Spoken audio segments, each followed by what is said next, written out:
who wants to ask a question or make a comment can do so.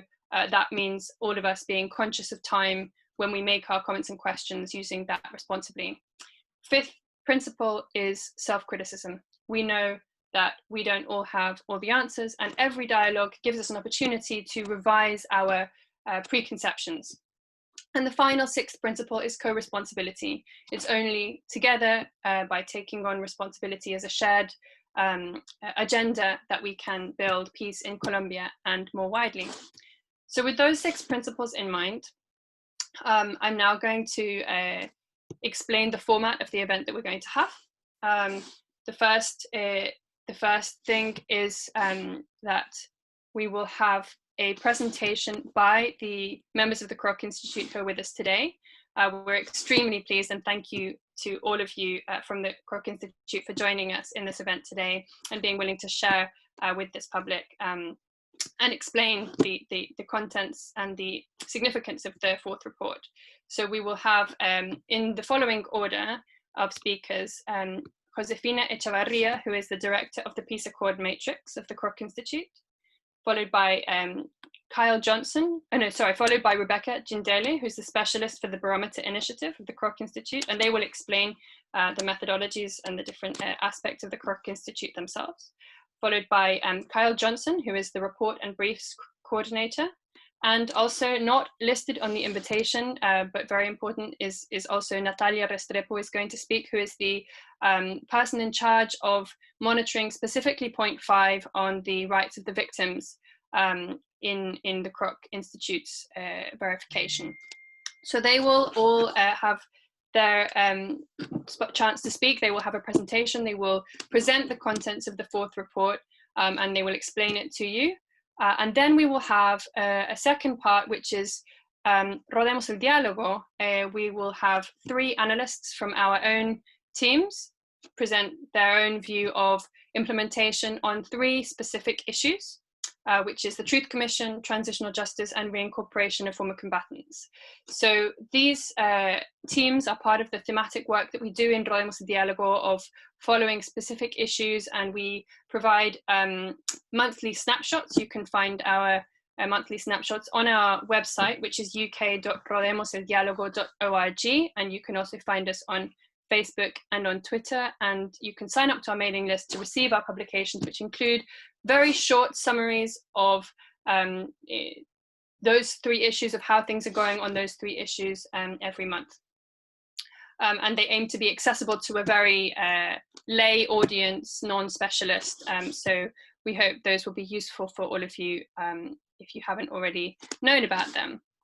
And so our speakers on the side of Rodeemos el Diálogo in the following order will be Germán Otálora Gallego, who is the representative from the Red Transitional Justice Team. He has also got a master's in conflict prevention and peace building from Durham University. Then Juan Carlos Rico Noguera, who is a member of the Truth Commission team, and he's also a PhD candidate in anthropology at Michigan State University.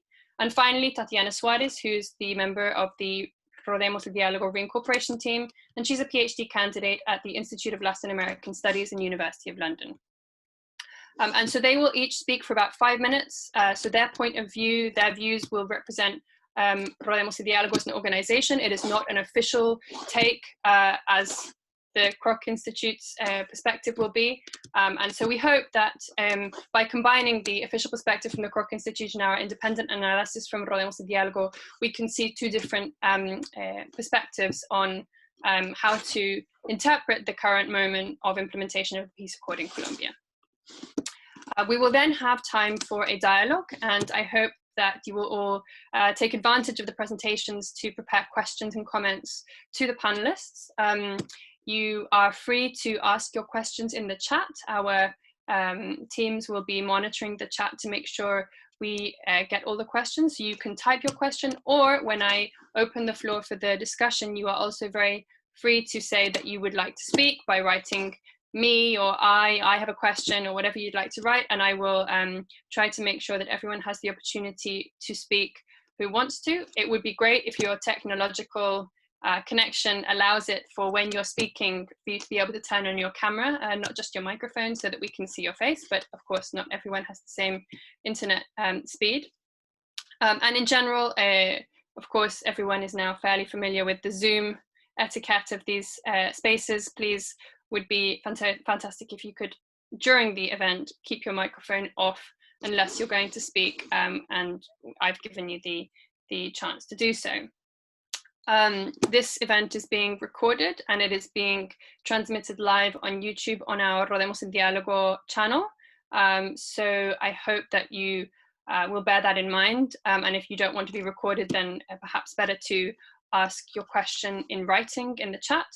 And please do feel free to share the YouTube link on your social media channels for people who didn't manage to register. We are very pleased that the event got fully booked. I don't know if all 90 people who signed up will be able to make it. Let's hope as many of them as possible do. And just a final reflection, that I hope that this space gives us all the opportunity to think critically about the current moment in Colombia. It is a very delicate time. I know that everybody here will share the concerns of Rodeemos el Diálogo, of the growing violence against social leaders and former FARC combatants, and the urgency of full comprehensive implementation of the peace accord. And we will be very keen to explore ways of using the knowledge that we gain in this space to lobby our different audiences to advocate for that full and comprehensive implementation. So sorry for the slightly long introduction, but we had a lot of panelists who I needed to introduce, but now I will remain quiet and I will hand over to Josefina to introduce the Kroc's presentation. And thank you very much again. Thank you, Gwen. Thank you very much. Thank you everyone who is now taking the time to be with us for the next few minutes. Natalia, if I may ask you if we could share the presentation, that would be great. Yes. Oh, I completely forgot to mention, sorry, Josefina, that at the end of the Q&A, we will also have a 5-minute concluding remarks from our co-founder, Andre Gomez Suarez. I feel very bad for forgetting that part of the agenda. So thank you. Yes, thank you, wonderful. I also look forward to those final remarks. What I don't see is Natalia's presentation, but in the meantime, I'm just gonna tell you while we're able to solve this. My name is Josefina Chavarria. I am the director of the Peace Accords Matrix. This is a program that we have, a research program at the University of Notre Dame in Indiana, in the United States. And what we do with this program is that we actually compare a lot of intrastate peace accords. So what we do is like we look at around 34, 35 different peace agreements, and we ask ourselves, after you sign the peace, how do you actually implement them? So how can we make the transition from the written word into a live reality, into the way that we relate with each other? Hopefully also being able to follow all of those wonderful principles from Rodeemos el Diálogo. So we have a lot of quantitative and qualitative data where we compare not only the provisions, which are, if you want, like the categories of what do those peace agreements contain, but what we try to see is what are the positive cascading effects of implementation. What works best? Is there a sequence? What happens when you implement certain provisions and not others? What we have found repeatedly is maybe very intuitive, but the more you implement a peace agreement in an integral way, the less chances you have of the recurrence of violence in the first years after the signature. So for us, also doing this type of research is really trying to contribute to the best of our abilities to peace building and, of course, policymakers. If Natalia, can we maybe pass the next one? Gwen was already telling you at the beginning what our work in Colombia is. We are part of the peace agreement text itself. We're reading in chapter 6 of the peace agreement. We have a mandate that tells us that our job is to provide technical information, not only for the commission of verification of the implementation, but also to the international component of verification. We work very closely and try to serve as much as we can CINEP and CERAC. And what we definitely try to do is not only engage researchers, but also decision makers, and provide information about what is the status of implementation of the peace agreement, the provisions or categories as time progresses. We do this through methodology. I think we're going to go more into detail with Rebecca about it. But what we have is a large team in the US, at the university, but also in Colombia, and not only in Bogotá. We have teams all over the country that try to triangulate information, which means try to bring information that is not only written, but also meeting with people, doing interviews, and also going on the field and trying to take this picture of the status of implementation. So this is what we have for you today to share, which is what happened actually during the year 2019. Thank you. Thank you, Josefina. So we thought we'd start looking at some of the main findings of the report. We have some key messages just to talk through. So first of all, it's important to understand that in the last year, we've seen the implementation of the peace agreement at a crucial moment of transformation. We've passed from the first stage of implementation of these short-term commitments and now entering into the phase of medium and long-term commitments. That's not only a temporary area of or issue implications, it's also spatial, and we've seen a movement from building national institutional implementation architecture to now moving more towards territorial implementation, and priority really in the local and territorial areas most affected by the violence and armed conflict. This is important to understand because the fourth year of implementation now is a change in the nature and the pace of implementation. And we make a call in the report as well to review where there are delays and manage these delays so they don't have consequences in the medium and long term. And also to focus on the progress so far and reinforce these positive dynamics of implementation. Our second key message is around the meaningful participation of civil society. And this is a really important issue, as we know at the core of the peace agreement is a participatory process. The importance of an impactful participation that really has ownership by local people and by civil society in the decisions, and especially at territorial level. This participation, we found, leads to greater legitimacy of the state institutions and confidence in the peace process, as well as the public policies for implementation. Our next key message is around the importance of the territorial, ethnic, and gender perspectives. There are many visions of peace in Colombia, and we know that these approaches must be part not only of the decision making, but also of the conscious assimilation of these approaches within the implementation framework and with all entities that are involved in implementation. We have here as well, we noted in last year, in 2018, the implementation framework plan was approved. And in the past year, we saw advances in the translating of these commitments of the agreement into indicators, and also developing these indicators and including them within the national development plan and the local plans for development. It's important to understand that the provisions within this framework plan over the next 15 years helps us to understand the timing of the implementation, and also sees where there can be real long-term structural impact for changing the lives and realities of Colombians. And finally, one of the key messages of the report is that we must pay attention to understanding the comprehensive nature of the agreement. There's a lot of interdependence between the agreement. We can see, for example, within point 1, which is rural reform, and point 4 around substitution of illegal crops, that this is really important, understanding these interdependence of the different points, and also understanding where they're negative and positive cascading effects.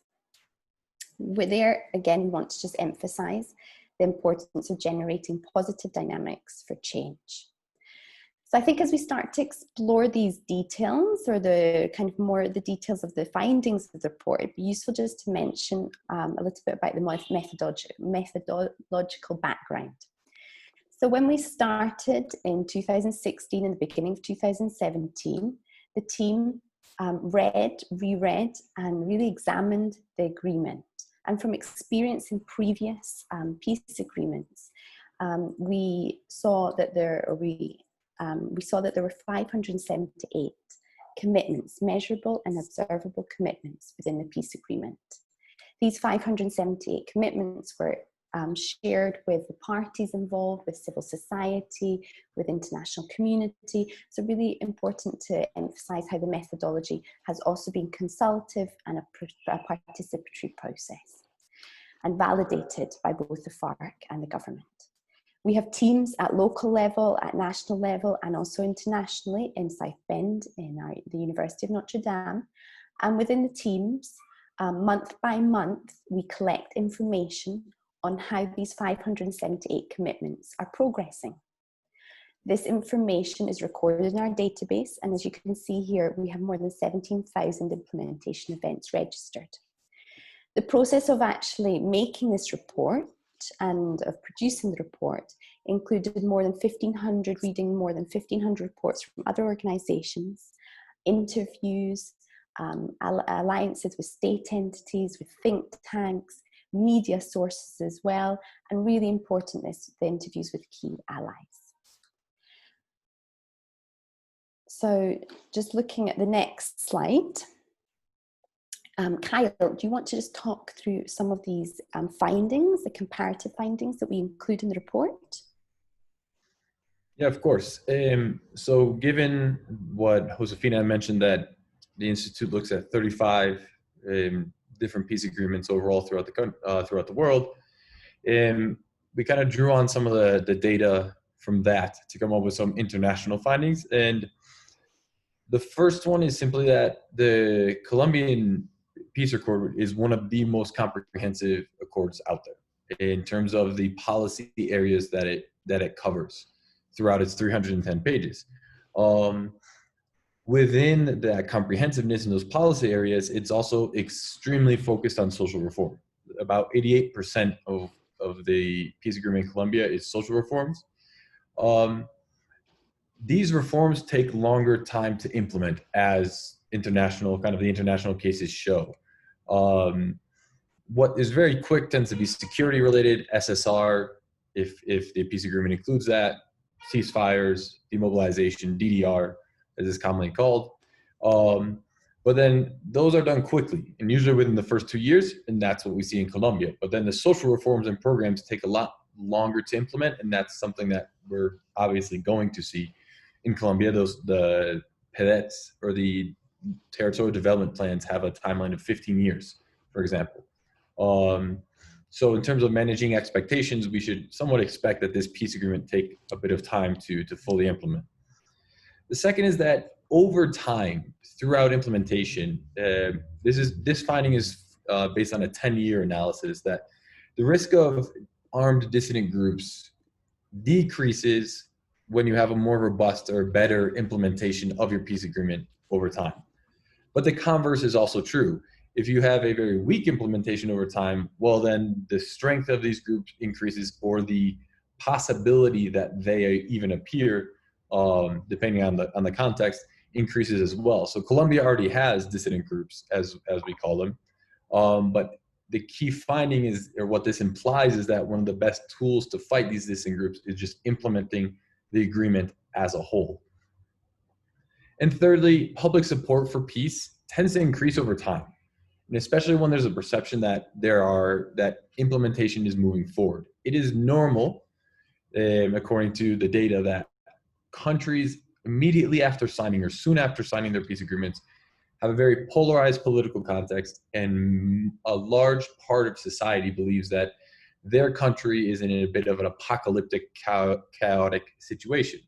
But as peace implementation moves forward and is consolidated, that changes, and people start having a much more positive view of their country. Colombia, obviously, in this case, we're still in the polarized part of it, somewhat chaotic or negative viewpoint for how things are going in the country. But if implementation moves forward, that could change in Colombia as well.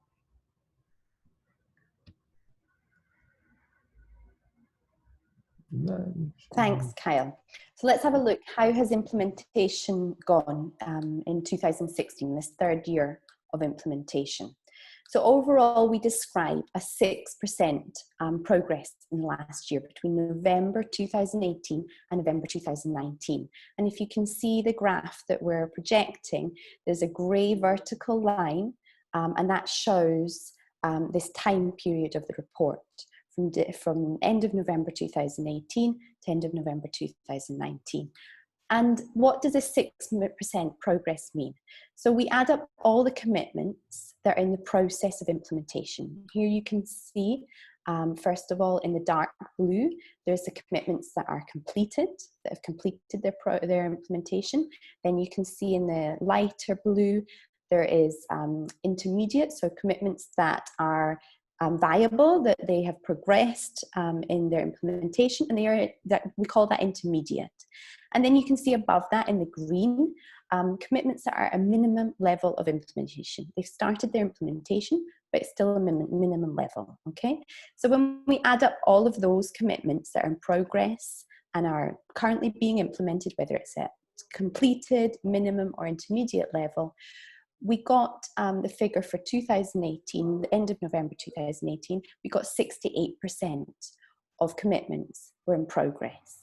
And at the end of November 2019, that figure had increased to 74%. So that's how we get the progress of 6% in this last year. It was perhaps it is a slower rate than in the previous 2 years, and that's due in part to the fact of what we spoke about, that medium-term goals and commitments need more time, and also due to delays in the normative frameworks and commitments, which we'll deal with in the point-by-point analysis. So returning to one of the main messages of the report, Natalia, the next slide is really about the comprehensive nature of the implementation of the peace agreement.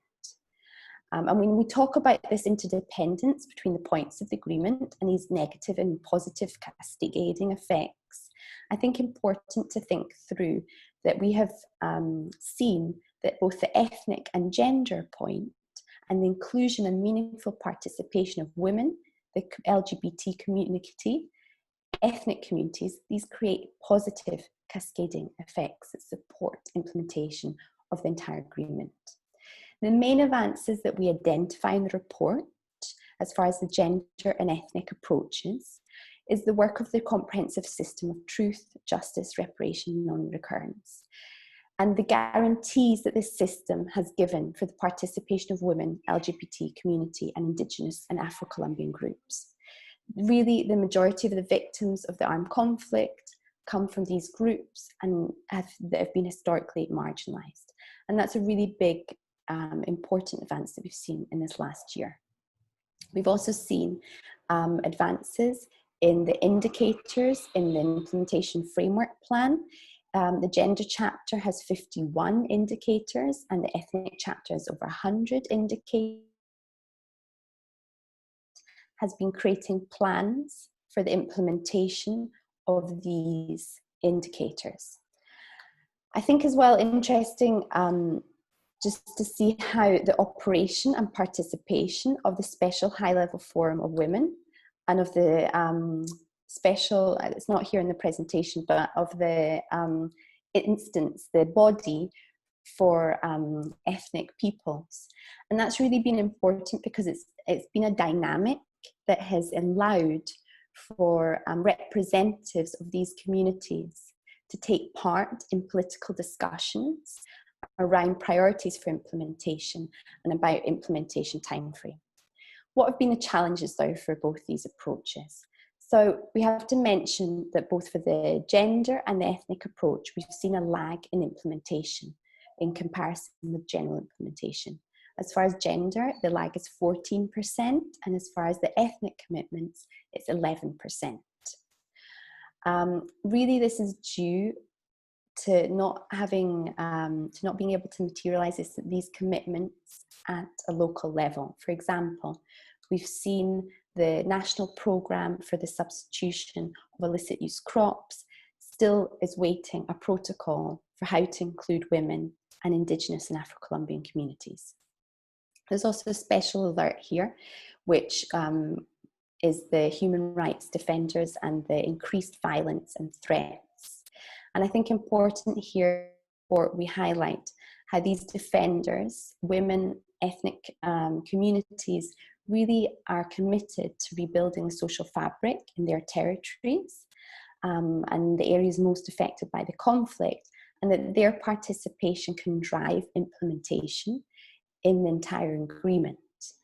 And we've seen that this participation implementation has also created and generated new risks for them, their families, and their communities.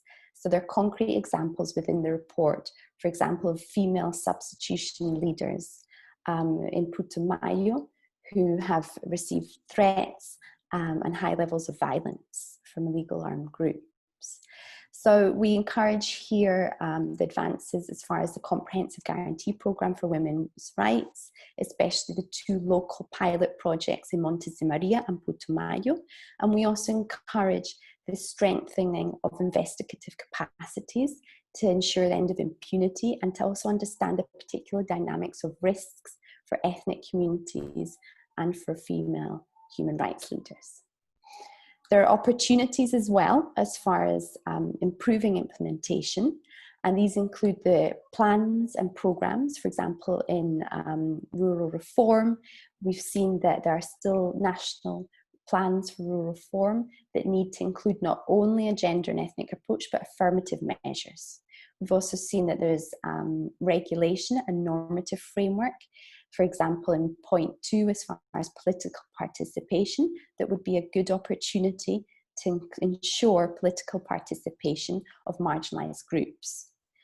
So I'm going to leave it at that and pass on to Kyle and Natalia, who are going to talk through point by point what the advances, challenges, and opportunities are as far as implementation that we've highlighted in our report. So Kyle, I'll hand over to you.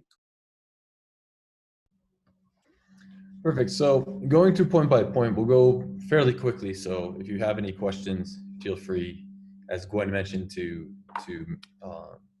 add them or simply mention that I have a question. But the point 1, we look at different aspects of it, and where we see the most advances is in the territorial development plans and the land registry or cadastre.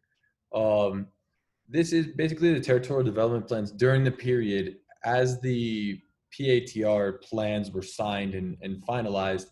The government has worked and advanced on the timelines and the steps to move forward for their actual implementation, which is, again, in a 10 to 15 year time period. So that's one area where things have moved forward, even though on the ground, the strict implementation of all these initiatives would begin soon, but we have a bit of a health crisis.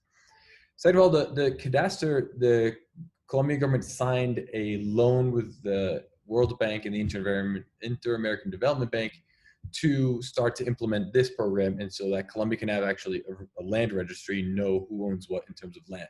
And there's some pilots that have occurred in different parts of the country as well that made incredible progress in the last year as well. There are now as well 1 million hectares in the land fund. This land has not been distributed yet. The idea is that that fund have 3 million hectares, but again, this is another long-term program. So this is one of the steps forward we saw last year. But one of the big problems or areas where we saw a lack of progress was the 16 national development, the national like service provision plans. Of those 16, at the end of the study period, we had 3, and now we have 5 when we're supposed to have 16. So that's an area where clearly point 1 was step behind, is behind. As things move forward, so some of the key opportunities, we need coordination for the land registry when it's implemented. Over 120 different entities have applied to implement the land registry at some point throughout Colombia's territory. And so that's going to require a large amount of coordination to actually implement. Second of all, as the roadmap for the PEDETs, which is what the government finished last year, that's being presented to the different communities and then begins its implementation. The participation of social organizations and those and the communities who actually designed the PATRs, the territorial plans, transformation plans, that needs to be guaranteed and brought back, because the downside to the design of the roadmap in the last year was that participation and communication was in effect null, shall we say. And so in order to maintain confidence and continue to build confidence, and this was one of the key messages, this is an area where participation must be brought back. And then finally, ensuring the financial stability of the PEDETs is key as well as we move forward. They are quite expensive. They're a large part of the finances of the peace agreement, and that is not guaranteed as of right now. So that will need to occur in the coming years. Then on point 2, so political participation, basically what we see here is advances on technical commitments, but very little advances, very little progress on actual reform meant to strengthen and improve Colombia's democracy. So some of these technical processes were electoral participation campaigns, preparation, participation spaces for the National Development Plan, calls to different awards for community broadcasters. So on radio or television on the local level, that communities and community organizations have a space in those areas. And also the installation of the territorial peace councils. There are numerous throughout the country. And they're kind of finding their feet and starting to move forward in the last year. But the key challenges are like we said at the beginning, the structural reforms to Colombia's democracy. That's where there's a key challenge, because a lot of these reforms require legal steps and actual laws to be passed. And that simply didn't happen last year. The clearest case being the special voting districts for peace, which were actually voted down last year. And then in terms of social protest and peaceful mobilization, there are various measures in the agreement and specifics that were implemented previously, but in the last year, there was very few advances on these issues as well. So various of the opportunities here the clear one is present and improve the legislative and constitutional reforms. This depends partially on the Colombian government to actually present the pending legislative reforms, but also on the Congress to then approve them and pass them as well. And then as well, strengthen the territorial peace councils is key as well, so that they can actually move forward and start fulfilling the role on a regular basis on a local level throughout the country. And this support is both financial and technical. And it's important they actually have some sort of coordination with the National Peace Council instead of just having these two different levels of peace councils walking and moving forward on their own. They should be coordinated. In terms of ending conflict, point 3, this is obviously very focused on reincorporation of ex-combatants. Things have moved forward in part because of the commitment of the ex-combatants themselves, the government as well, and the international community, but violence is still a risk. So last year was the most violent year for ex-combatants. 2019 was the most violent year for ex-combatants with 77 homicides. And so unfortunately that trend continues to increase. But in terms of approving collective and individual projects, there is progress there, though there's much space to continue to make up in guaranteeing that every ex-combatant has a sustainable economic project. There's now an actual reincorporation route on paper designed for this process specifically, and that was approved and began its implementation. And then finally, the ETCRs continue to function. And there's been some progress on making sure that those ETCRs can stay where they are. In some cases, some will need to be moved. In other cases, the land needs to be bought. In other cases, it's now permanent. And so that is something that's making progress, but is also a bit of a long-term, or not a long-term, but a medium-term commitment. But the main challenges, as I said, security is the big challenges, especially as more and more ex-combatants leave the ETCRs and now are living in new areas. And then land for the productive projects is important as well. These, obviously, because this is reincorporation in the countryside and rural areas, land is essential. And gaining access and sustainable access to that land is a challenge in the future that appeared in the last year. So, but there are different opportunities, and strengthening the specific protection program for ex-combatants, including an ethnic and gender focus, is very important, and is a way that can help move forward and try to mitigate these security challenges for reincorporation. The productive projects their approval needs to be quickened, needs to be accelerated, because again, as I mentioned, part of the ex-combatant population have productive projects that are sustainable, they're financed, they're approved from the national level, but a large chunk still doesn't. So that gap needs to be closed over time. And then finally, making sure that whatever is done within the reincorporation route is done so according to what the route says, and making sure that sustainability is key, because now we're transitioning from short-term reinsertion, as it's called, to now long-term reincorporation. So the sustainability of these projects is essential, so that 3 years down the line, we don't run into problems that economic projects, for example, are having problems maintaining themselves.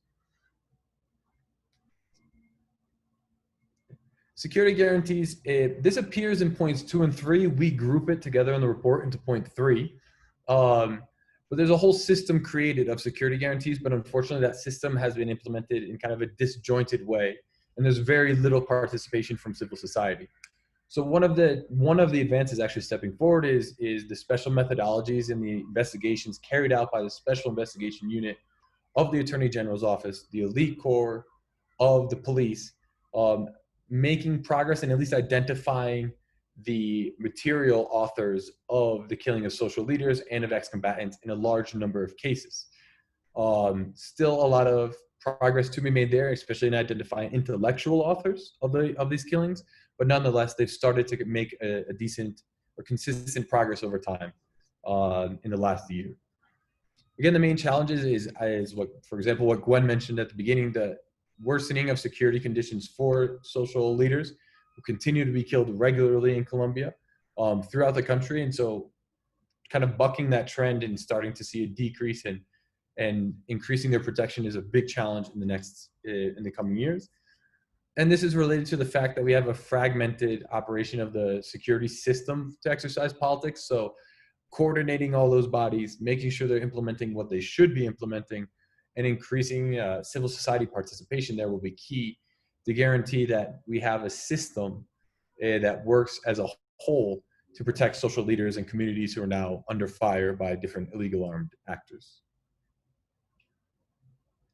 And so some of the opportunities is just what I mentioned, making sure that CSEP works as a system in a comprehensive manner, continuing to strengthen the Special Investigative Unit and the elite corps will be key in order to continue to make progress on these in investigations and create hopefully a persuasive effect in terms of the killing of social leaders and ex-combatants.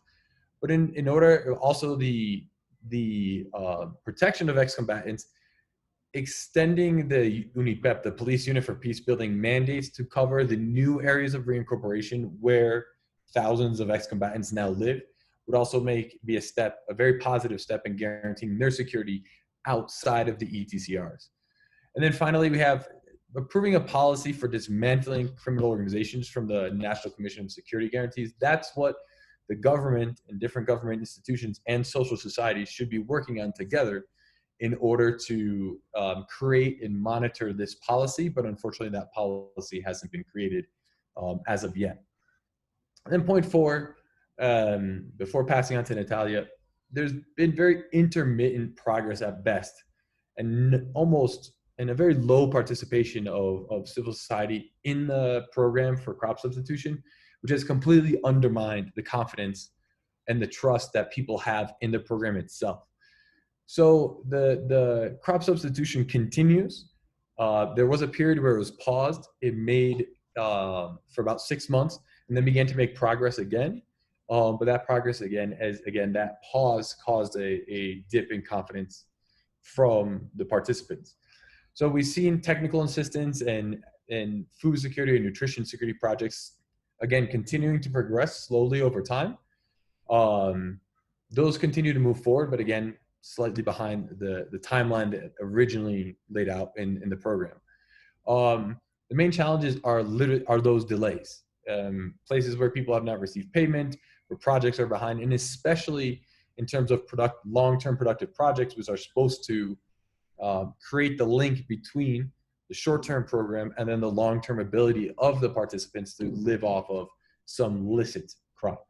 Violence against beneficiaries, whether it be leaders of the program or participants, is another big issue.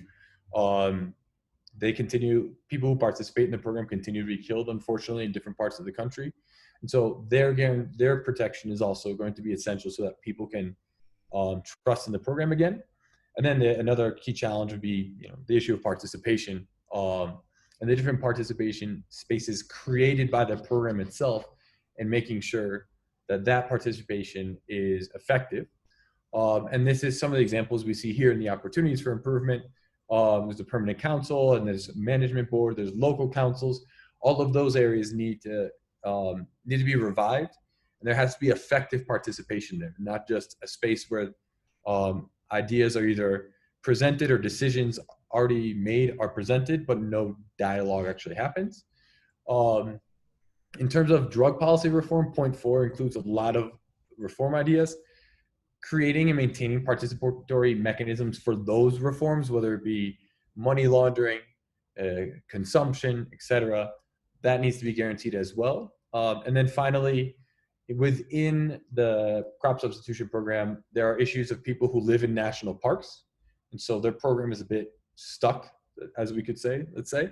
And for ethnic communities as well, there's not an ethnic focus in this program at all, despite the fact that a large chunk of Colombia's illicit crops are grown in ethnic territories.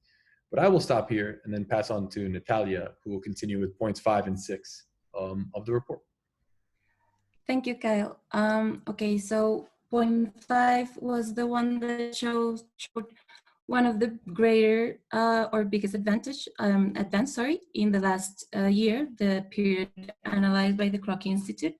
And this can be explained in part because of the entities that make up the comprehensive system for truth, justice, reparation, and non-recurrence have shown a lot of commitment, and they have the autonomy and the independence to advance in the fulfillment of their mandates. So the Truth Commission, the Unit for the Search of Persons deemed as missing in the context of the armed conflict, and the Special Jurisdiction for Peace. Additionally, these entities establish different participatory spaces with victims, with organizations, and they develop special protocols which include gender and the gender approach and the ethnic approach. And this has helped to build trust between organizations and the victim and the entities. Therefore, we saw how many groups presented reports before the Special Jurisdiction for Peace, the Truth Commission, and they processed requests before the Unit for the Search of Persons deemed as missing. They have seen how these entities are working, and they have started to develop this process of building a relationship based on trust. Nonetheless, this is not the entities. They do have the obligation to respond to this trust by analyzing those reports, by answering the victims all of their demands, by continuing to produce results. And this is why this point had one of the most or the greatest advance in this particular year. But we also saw several challenges concerning the implementation of point 5, and they mostly relate to the public policy on victims reparation.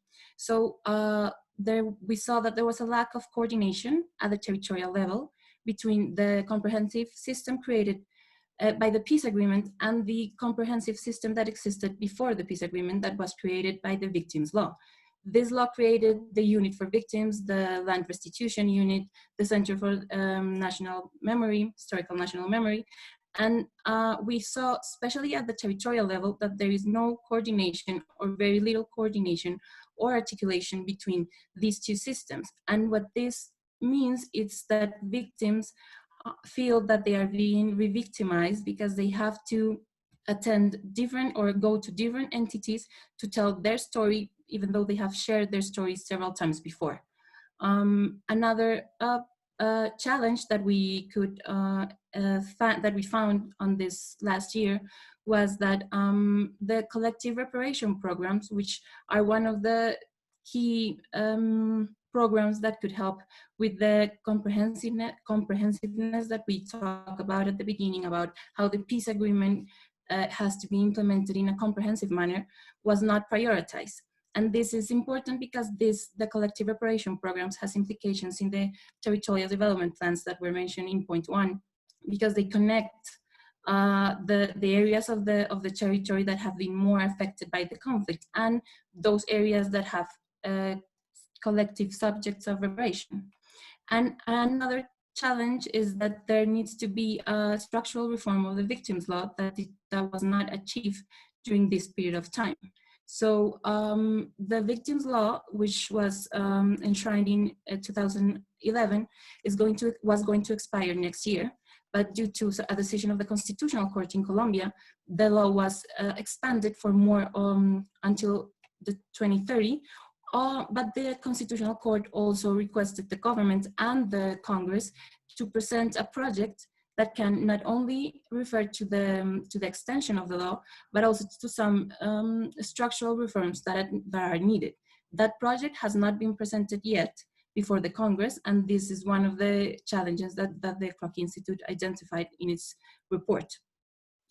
Regarding these challenges, this is necessary that the entities that make up the comprehensive system for truth, justice, reparation, and non-recurrence, such as the Truth Commission, the Special Jurisdiction for Peace, and the Unit for the Search of Persons deemed as missing, they need to strengthen their participatory mechanisms, their participation mechanisms in the territory especially, and they need to use the existing spaces at the territorial level to define, design, and implement coordination strategies between both this system and the system that I was mentioning before, the system that was created with the victims' law. Additionally, there is a necessity to present this project that would reform the law, but the project cannot go against the spirit of the agreement and cannot go against the guarantee of victims' rights. It needs to be in accordance to the guarantee of these rights and to the spirit that was established in the peace agreement.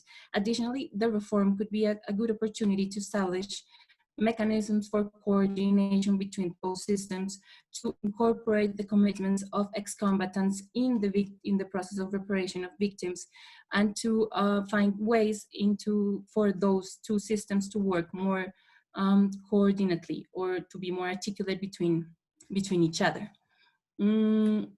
As I think that if you guys agree, we can move forward with the presentation of Rodeemos el Diálogo. So we have taken a lot of your time. So you guys can also present, and then we can open the dialogue, because I think that's very important as well. Okay, Natalia, Kyle, Rebecca, Josefina, thank you all so much for your presentation. Maybe you can stop screen sharing now. Thank you. As you can all see, it's a huge amount of information to try to get into a short presentation. So I would encourage all of you to go to the Kroc Institute's website also and download the report, which is available, I believe, fully in Spanish and as an executive summary in English. And you'll also find a clue to all of the acronyms in case you're a bit confused by acronyms. But without further ado, we will now pass over to the Rodeemos el Diálogo team to complement the overview, the extremely comprehensive overview by the Kroc Institute from our own perspective. So I will first of all, we'll deal with transitional justice, which Herman will discuss. Thank you, Herman. Thank you very much, Ren, and thank you all the Kroc Institute's team. Your fourth report and your reports in general are great tools, not only to see how the agreement is going, but also to see what has to be done. I think that's the most valuable for us as a civil society organization, is the most valuable thing that we get out of the reports. And when you say opportunities for improvement at the end of each point, I would call them desperate calls for action, or we see them that way. So I will address only the transitional justice team issues, specifically in the Special Jurisdiction for Peace, the HEP. And from the transitional justice team of Rodeemos el Diálogo, I just want to give 3 main points. This is not comprehensive. The implementation is very complex, as you have seen from Kroc Institute's presentation. But we want to give 3 main points. The first one is, as you have mentioned before, the point 5 of the agreement, which deals with these transitional justice institutions, is the one with the most progress in its implementation during 2019. And that has to do indeed with the HEP Truth Commission and the unit for the search of disappeared persons functioning as independent institutions from the government. That, however, and from the HEP side, that didn't come without a fight. The government tried to undermine the Special Jurisdiction for Peace. President Duque objected the law that regulated it. We call it Ley Estatutaria. That's the law that regulated how the Special Jurisdiction for Peace would work. The president objected that law. Thankfully, the Constitutional Court saved the day and made the president sign the law, basically. The government party has also tried to modify the HEP in Congress. They haven't been successful so far, but they already announced that they will try to do so again in this new legislative period, which starts 20th of July, I think, yeah, 20th of July. So that progress of the point 5 of the agreement, especially on the Special Jurisdiction for Peace, didn't come without a fight and without the government trying to undermine that. I think that's a main message that we want to see. On the progress of the HEP, I want to briefly talk about the cases. The progress that the HEP has made not only has to do with having a budget and being independent from the government and working on its own.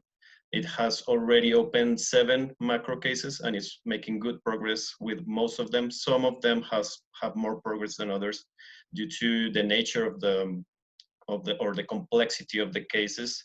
It also has to do with the commitment from the people who stand before the HEP to give their testimonies and to provide truth about what happened. But they are making good progress, and we have shown this in our publications, our transitional justice snapshots. Shameless advertising, go and check our transitional justice snapshots on our website. I will come back to that on my 3rd point on the progress of the cases, because this is important. But a key challenge for the progress of the point 5 and on the progress of the transition of the Special Jurisdiction for Peace is the killing of former combatants. Our colleagues from the Kroc Institute mentioned it, but so far there have been 216 former FARC combatants that have been killed since the peace agreement was signed. This is not only a tragedy in itself, every killing, but that means that all these people are not going to be able to stand before the HEP and to give truth and to provide truth to victims. That's a key challenge. And we also don't see commitment from the government. We don't see political will to address this issue. Second point we want to get from the transitional justice team, and already mentioned as well by our Kroc colleagues, is the comprehensive nature of the agreement. It's not going to be enough if point 5, which was the one who had the most progress during 2019, is implemented, if the agreement as a whole is not implemented, because this peace agreement of 2016 was thought out and was designed to be implemented in a comprehensive manner. So it has to be comprehensive. It has to be implemented comprehensively. The 6 points of the agreement have to be implemented at the same time. Otherwise, we are not going to see the structural changes that the agreement envisions. For instance, reparations, non-repetition measures, and ultimately reconciliation is not going to be achieved if, for instance, the point 1 of the agreement, which Kyle mentioned, that includes the most transformative measures, is not implemented. That has to do with rural land reform, comprehensive rural land reform. If this is not implemented, it's not going to be enough that the HEP is working or the Truth Commission is working, because we're not going to have reconciliation or non-repetition measures if we don't implement it in a comprehensive manner. Regarding institutions outside the agreement, it is also important that Natalia mentioned this at the end of her presentation.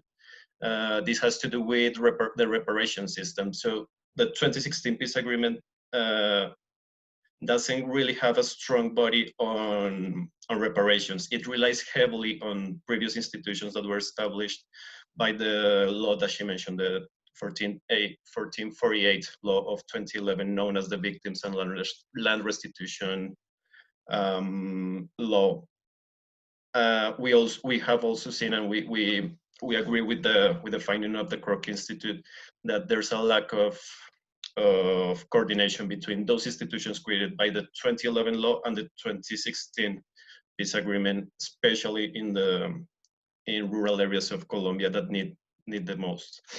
But also, we need political will from this government to renew the mandate of the Victims and Land Restitution law, which is set to be end by June 2021. And as Natalia mentioned, the Constitutional Court again saved the day by continuing this mandate up until 2030.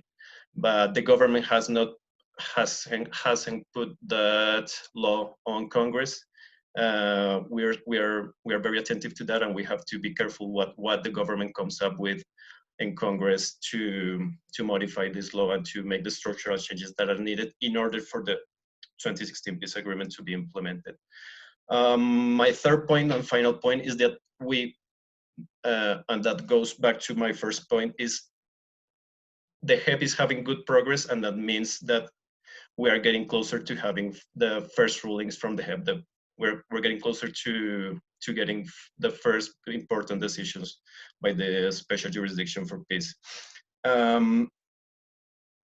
We're going to have probably on case one, which has to do with kidnapping by former FARC guerrilla members. We're probably going to have big decisions on that coming soon. And the problem with that, well, not a problem, a consequence of that, is that we are already seeing signs that tell us that no one is going to be happy with those decisions from the HEP. And more importantly, victims are not going to be happy with the rulings from the HEP. And this has to do with their expectations. We are seeing that victims, especially on this first case, kidnapping by FARC, they expect retributive, that is punitive sanctions. And that is something that the HEP was not designed to do. The HEP is designed to do restorative justice. And it's probably going to have big decisions on restorative justice, which are not going to be well received by victims. So it is key to prepare ourselves and the Colombian society and victims in particular for these first rulings. We are going to, if we don't prepare for this, we're probably going to have a legitimacy crisis for the HEP on top of the political pressure that it's already facing and the continuous efforts from the government to undermine it. Not only from the government, but also from the Congress, from the government coalition. The international community is going to continue to be key to support the transitional justice framework, and in particular the HEP facing these first rulings. And I think I'll leave it at that and give the word to my colleagues from Rodeemos el Diálogo. Thank you, Herman. So now we pass to Juan Carlos, who's going to tell us about the Truth Commission. Hello to you all. Thank you a lot to the Kroc Institute experts for sharing with us the results of their investigation. I am the Truth Commission team representative today, and I want to start by stating that we are committed with the success of Truth Commission's mandate.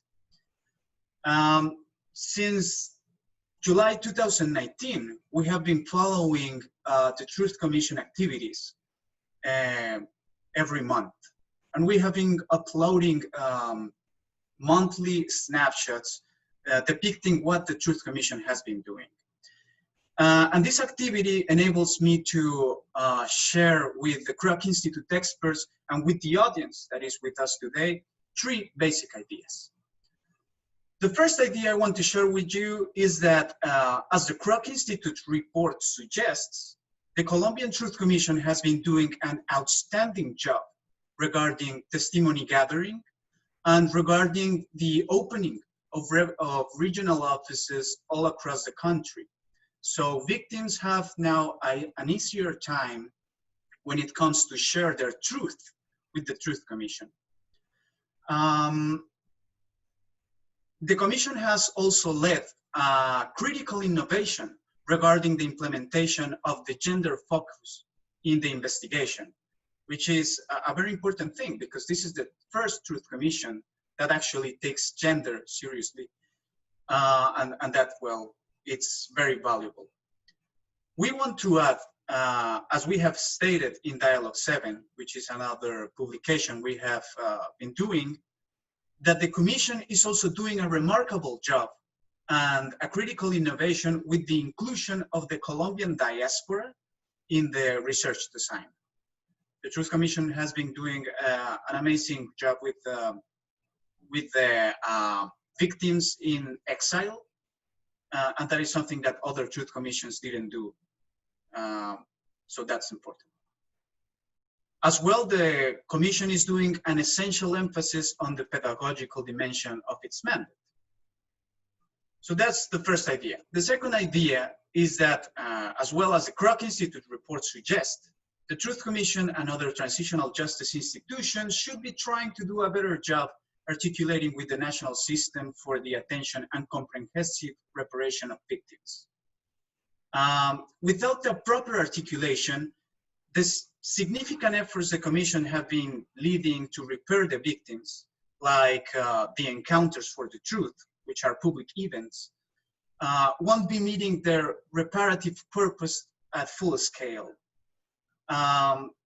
So the Truth Commission and the Colombian system of attention and reparation for victims should be working together to an efficient provision of restitution for victims, which in this case means to acknowledge their victimization and the absolute necessity to eliminate the causes of that victimization.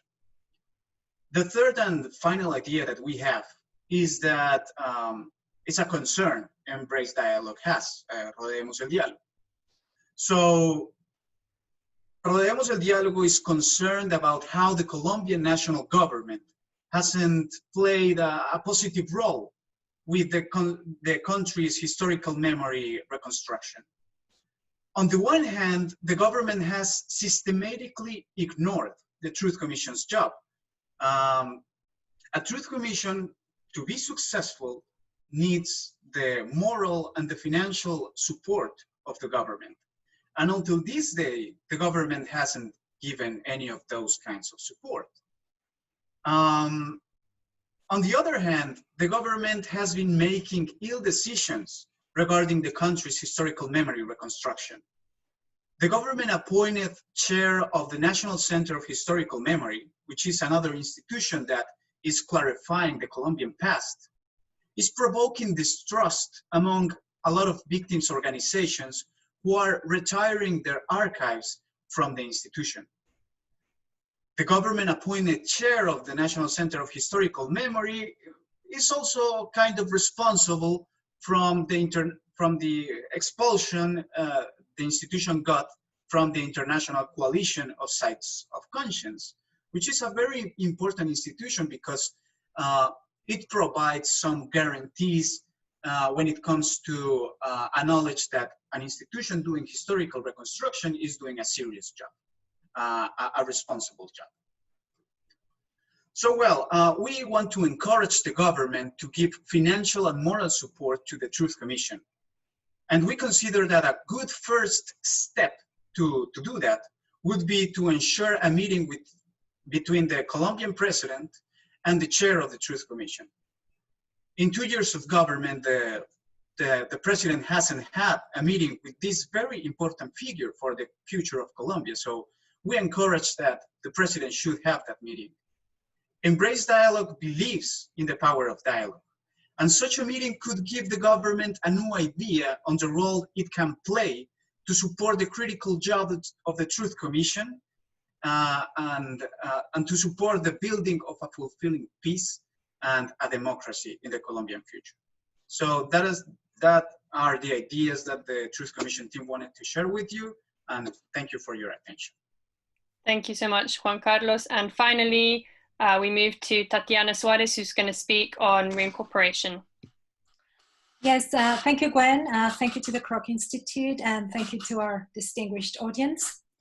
In the reincorporation team, we firmly believe that the sustainable reincorporation of the FARC ex-combatants, which has political, social, and economic dimensions, it's a long-term process that requires the implementation of both short-term and long-term measures. And it is important to highlight this difference, as the Kroc Institute reports has very emphatic about, and Kyle also said, because although early interventions such as housing and monetary support and food allowances are essential in the immediate aftermath of the conflict, they sometimes obscure a much bigger picture, and basing our assessment of the success of reincorporation based on these indicators disregards the reality of the ex-FARC combatants and their families in the territories.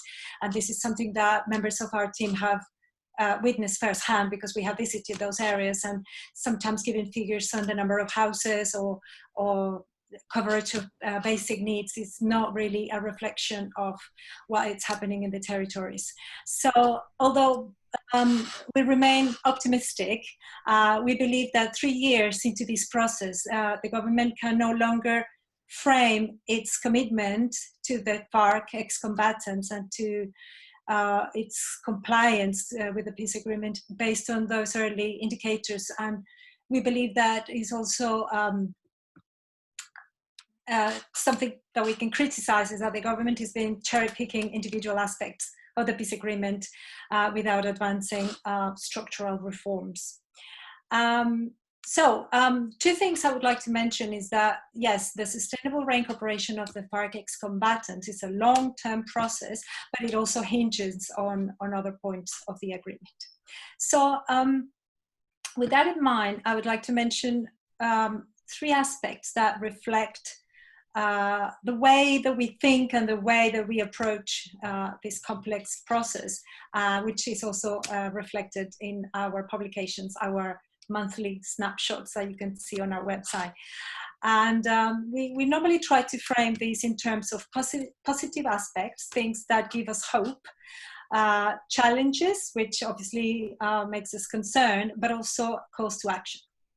So in terms of positive aspects, we celebrate the transition of the FARC guerrilla to democracy, the foundation of the party, their participation in electoral politics, and the commitment of the party leadership in Congress, that they had the opportunity to consolidate themselves as an alternative political force. That's something that makes us optimistic.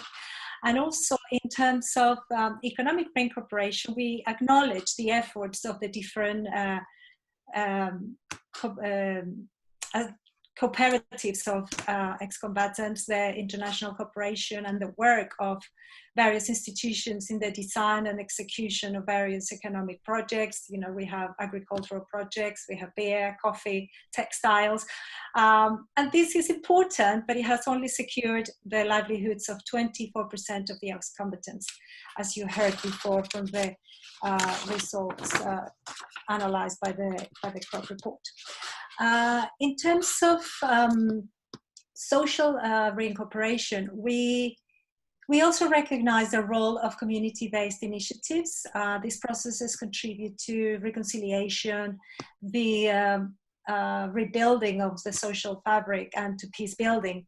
So for example, our snapshot from April, we were documenting some very interesting initiatives in terms of infrastructure improvement, environmental initiatives, cultural initiatives within communities where ex-FARC members, communities, regional governments, and security forces were participating. So that is important to increase the participation of civil society and other actors in the reincorporation of the FARC, but also it contributes to trust in the peace process, which is something that the Kroc report has also underscored as essential for sustainable peace in Colombia.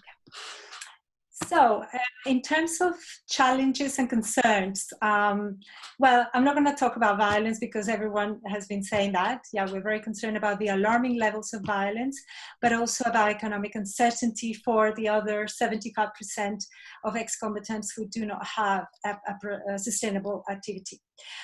These two processes have generated the exodus away from the reintegration areas, or ETCRs. So, call of action, 4 things very quickly. First of all, we call on the government and other actors involved in the implementation and the assessment of the peace process to address violence, more than the identification of potential perpetrators, to dismantle these structures and networks behind violence, to think holistically about the peace agreement. It's not just the reincorporation of the FARC, but it's also land reform and projects for development in rural areas and the substitution of illegal crops. Third point, to promote interinstitutional collaboration and coordination, and that would be facilitated by the setting up of the national reincorporation system. In that way, the institutions that are working towards this process can work in a more coordinated and articulated way. And the last one, and the most important one, which this is something that we all feel very strong about, is that we call on the government to recognize the new areas of reincorporation, the so-called NARs. Why? Because 75% of the combatants are no longer inside the original designated areas. They are in 90 different points all over the country, and in those areas, the economic and public insecurity is even higher. They don't have projects. Education and access to health is more limited.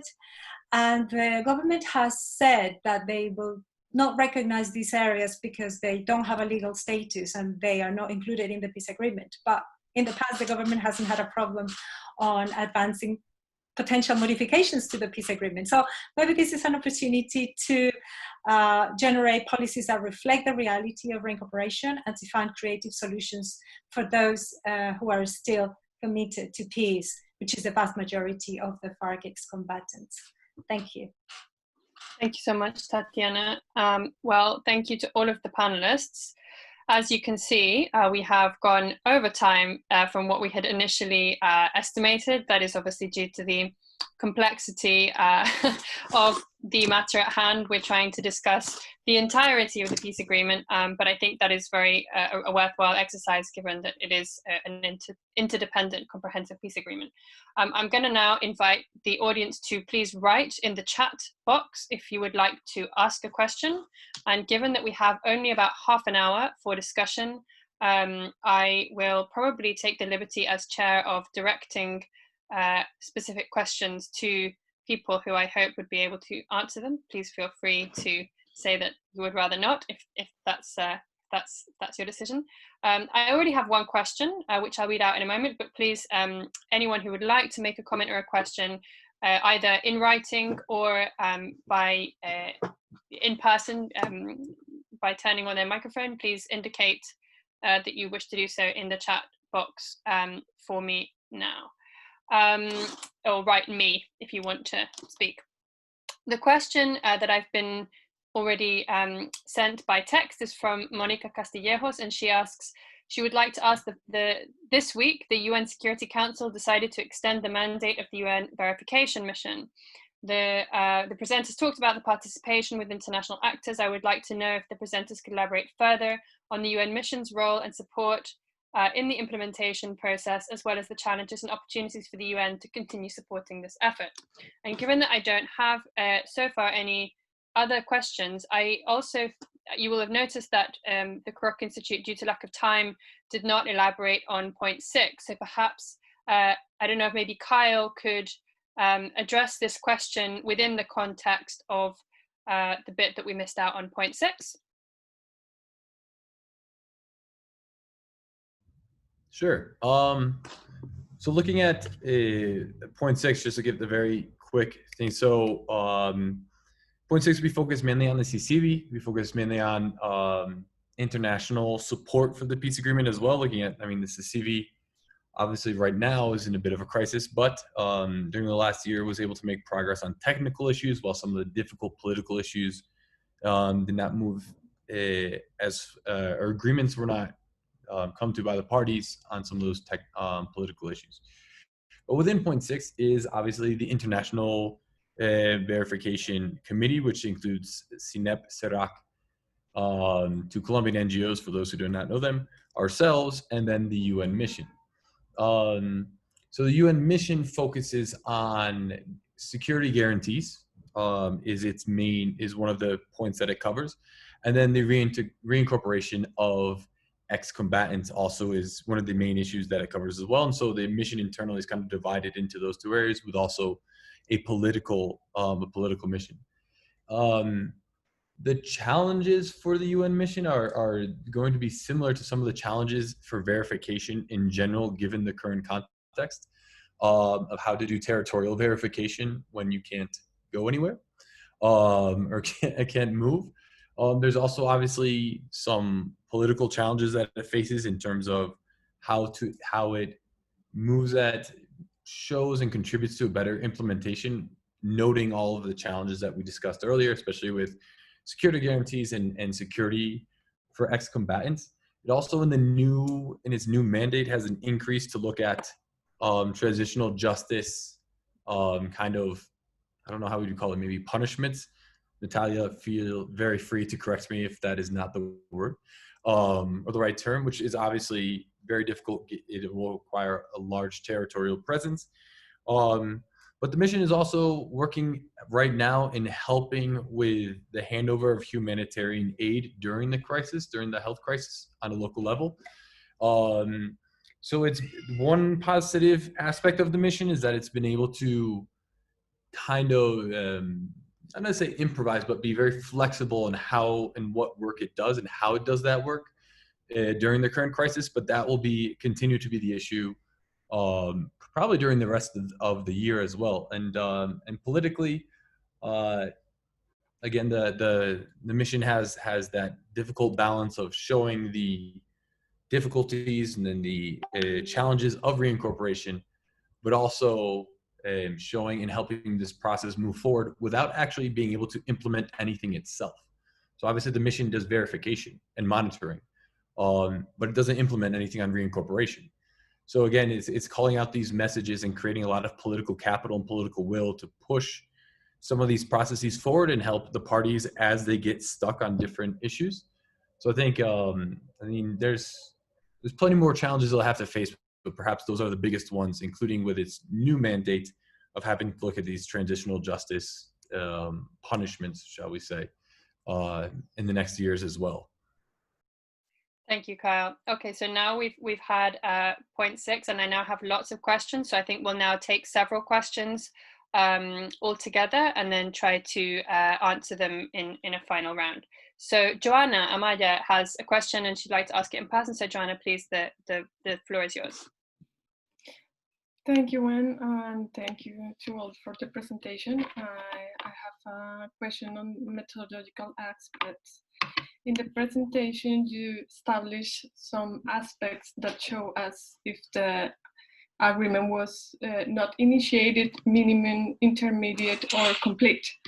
I'm wondering how did you measure that levels of implementation, of what type of indicators did you use to establish this percentage regarding the sources that you use, quantitative and qualitative sources, and how did you mix both sources? I'm wondering as well, what type of tools did you use for the qualitative analysis? And I have a second question for Natalia on collective reparations. She said that there is some strong relation between collective reparations and the most need victims or the poorest areas in the country. So how did you establish methodologically this correlation between collective reparations and the higher levels of victimizations around the country? Thank you. Thank you, Joanna. I'll leave maybe Natalia to respond to that. I'll read out the other ones, and maybe either Rebecca or Josefina could address the methodological question. Luke Riley has two questions. First of all, how do Ivan Marquez and the FARC dissidents fit into the current status of the peace implementation? I imagine both Kyle and Tatiana could speak about that if you wished. The second question is on the uniqueness of including the Colombian diaspora in Truth and Reconciliation. Has this ever been attempted before, and what are the examples, and why is it so crucial? Perhaps Juan Carlos Rico would like to address this question. I have a question in private from Peter, who says, does the relatively modest 6% increase over the last year and the shift from implementing short-term to medium or long-term goals suggest that the rate of implementation will now continue at a similar pace? And given it was noted that visible implementation increases support for peace processes, how can the significance of this shift be stressed? I think I'll leave that to the Kroc Institute to pick up on when we come to the answers to this round of questions. Juan Corredor says, thank you so much for your interventions. I have two questions. First of all, to what extent does the Venezuelan border situation affect implementation of the agreements? And how do you analyze the ELN proposal to a bilateral ceasefire that could lead to reinitiate dialogues with that guerrilla? What could be the effects to the current implementation of the peace process with the FARC? I would remind us that we are discussing the implementation of the peace agreement with the FARC, but it's certainly an interesting question as to how the matters with the ELN could affect implementation of the peace accord with the FARC. Dudley says, we all agree that insecurity is a serious impediment to implementation of the peace accord. What specific and practical measures would the Kroc Institute recommend to tackle this that the government should be doing? Have their interlocutors in rural areas suggested any specific measures that they would welcome? Maybe Kyle, I don't know, or Josefina would like to speak about security recommendations resulting from the report. Charlene Ordóñez asks, how optimistic do the panelists feel regarding the success and completion of the agreement under the current/future government, which is very right-wing and against the process? I think Rodeemos el Diálogo members have already indicated their balances of optimism and pessimism. I don't know if the Kroc feels that they would like to speak to this this question, and I'm sure that Andre Gomez in his concluding remarks will also make his own analysis about this question. I'm going to ask one more question, but maybe, gosh, there's a lot more. I don't know if it's a good idea to try to answer those ones so far, and then I'll come back to the rest in a second round. But I would ask the panelists to be as concrete as possible and try to stick only to the questions that you're going to address, and other people maybe not to address a question if it's already been asked. So I think I'll go in reverse order this time. So maybe Tatiana, do you want to say a couple of words about any of these questions? You don't have to as well. You can also say that you're not going to answer any of them. Maybe I'll talk about optimism. I think we're not terribly optimistic, but we hope that there will be a transition government next time round, and then hopefully there will be a faster and more comprehensive implementation of all the agreements. Thank you, Tatiana, for being short and sweet. Juan Carlos. Well, so the Colombian Truth Commission is not the first one trying to go for the testimonies of victims outside the country. If I am not wrong, I don't remember very well, the first Truth Commission trying to do that was in Liberia, but it was an African country. I cannot remember right now the specific case, but this is not the first time. However, the Colombian Truth Commission is taking this very seriously. They even appointed one truth commissioner just with the task of clarifying what has happened with these very specific victims. And why is it important to include these testimonies into the Truth Commission? I guess that is a very important question. And well, if we acknowledge that the main objective of a Truth Commission is to give the most comprehensive depiction of past victimization, we need to have every victim counted into the report. And these people that are no longer in their home countries, that have to run away from Colombia because of the political violence, well, to have their stories is very important to achieve the main objective of the Truth Commission. So that's it. Thank you, Juan Carlos. Germán, was there any question you wanted to address? Well, none of them were addressed to me, but I just a quick take on the ELN question and the relationship with the FARC agreement. I would just say that the ELN doesn't like the peace agreement with FARC. They think that it didn't go as far as it should have. There was an interview yesterday with Pablo Beltrán, the chief negotiator or former chief negotiator in Havana.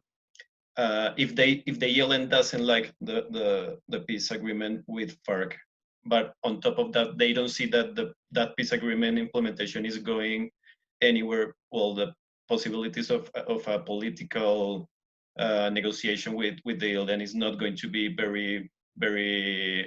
it's not going to be possible. So the implementation with the FARC, the FARC peace agreement implementation has to do a lot with a possibility of negotiations with the ELN, and I'll look at that.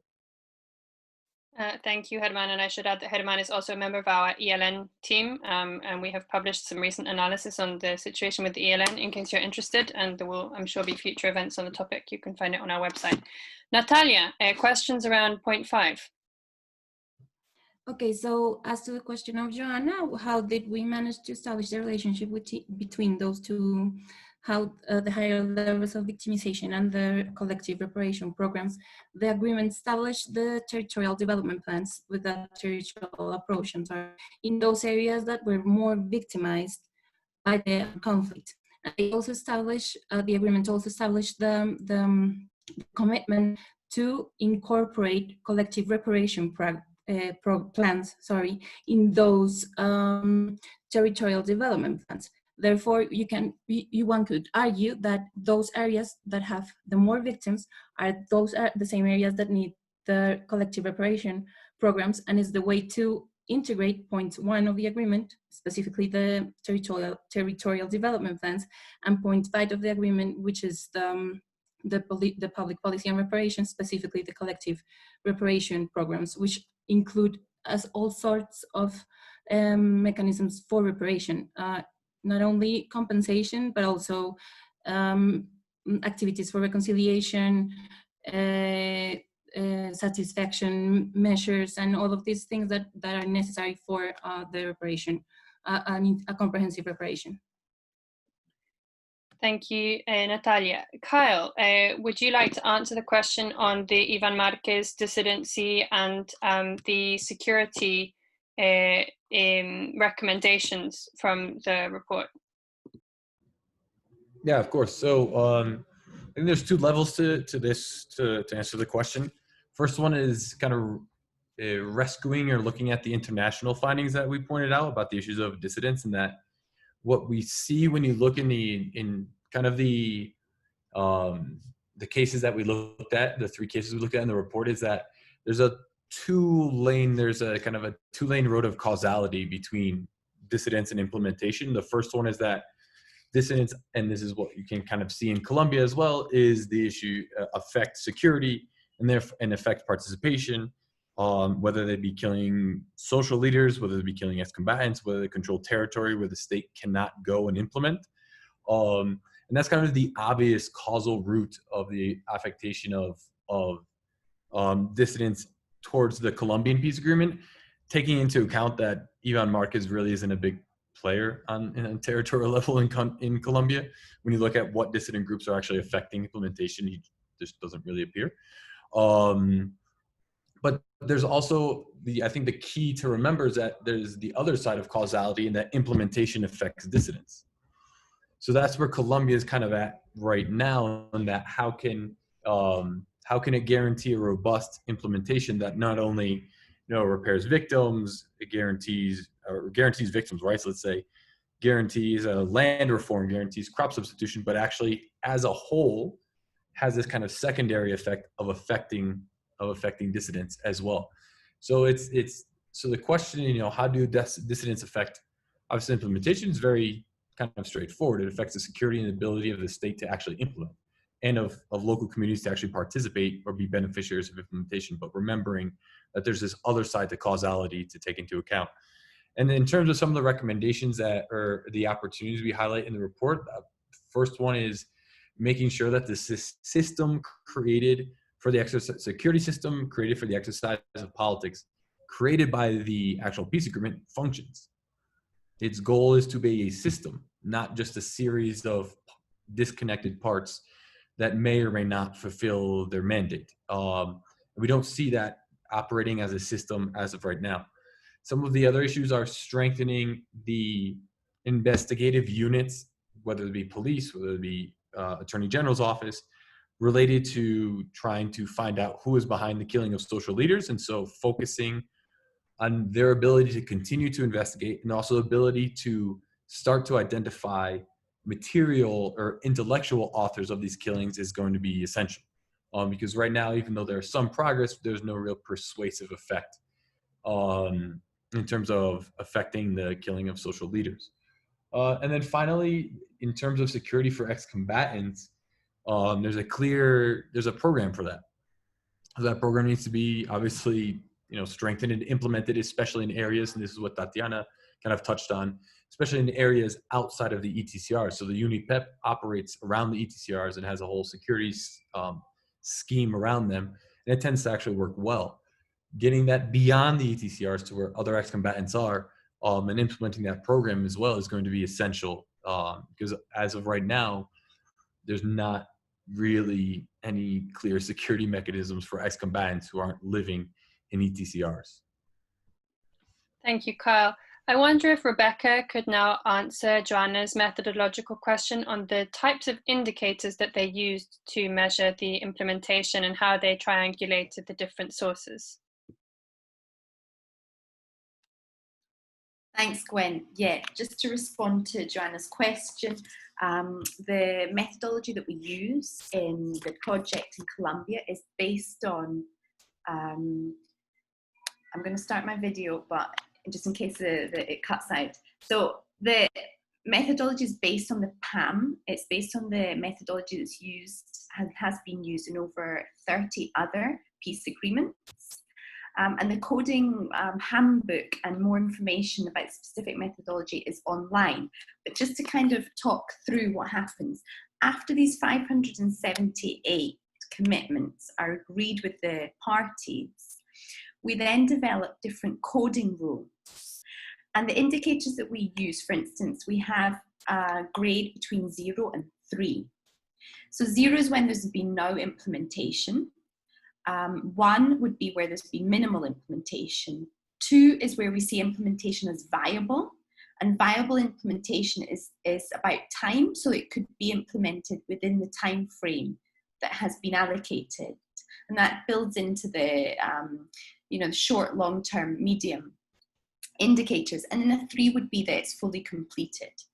And something that's really important, for example, when we look at how we measure the 130 gender commitments, month by month, we have this huge range. And I think that's something that's really valuable from Kroc, is the range of the sources, both primary and secondary sources, but really principally primary sources, where we're getting that information to be able to code and to be able to see how implementation is progressing between that 0 to 3 time frame. Just to kind of respond really quickly as far as a concrete example for implementing specific measures for security, tackling insecurity, I'd say as far as gender, implementing the comprehensive program for guarantees for women, human rights defenders and leaders. There's been 2 pilot projects in Putumayo and in Montes de Maria, and that program could be rolled out in other areas. Thanks, Gwen.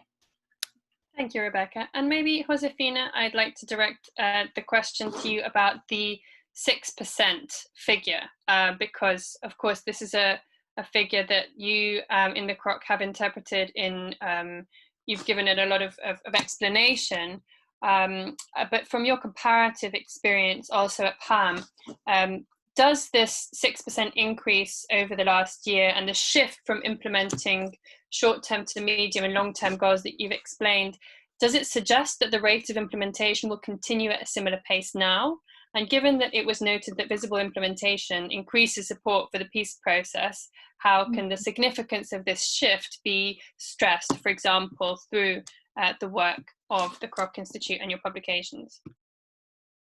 Thank you, Gwen. I'm so happy we have this very simple question. Look, as Kyle was saying, what we have is internationally, if we compare it to many other peace agreements, you know, as we have the decades of the 90s and the 2000s, what we see is that peace agreements tend to include ever more reforms.